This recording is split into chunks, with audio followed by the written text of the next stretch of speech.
On September 11th, 2001, our nation was attacked, in which 19 terrorists took over 4 planes and did inexplicable, horrible things that destroyed over 2,000 people's lives. And we remember those images, if you're under the age of 27, of buildings that were burning. Over 2,000 people were killed on that day.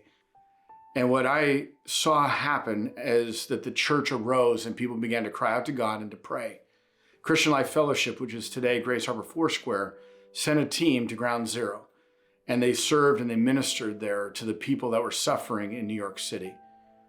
And then at the 10-year anniversary, we gathered again at Stewart Field and began to cry out to God. And I remember over 1,000 people gathered there, crying out to God for a revival to take place in America, to turn our hearts back towards God, and that we would be able to afresh see America worship the Lord. So I'm going to call you in this next couple days to gather on the 11th of September. We're going to both do it on live stream and in person here at Grace Harbor Foursquare from 8 o'clock in the morning to 9:30. The same amount of time in which our nation came under attack 20 years before.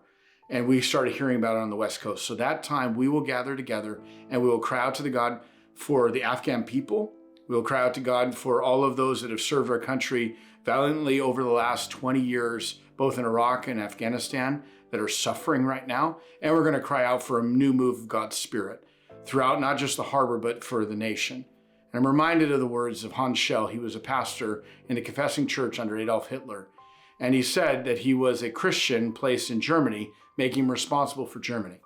Well, transpose that to us today, that we are part of the Confessing Church. We are part of the people that cry out and say, we belong to Jesus Christ, but we are also placed in America. We're placed here in the harbor.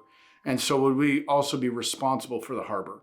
And so I'm going to call you on the September 11th to come apart in the morning from 8 o'clock to 9:30, either join us online or in person during that time and cry out to God on behalf of our great nation and of our harbor that desperately needs a move of God's Spirit.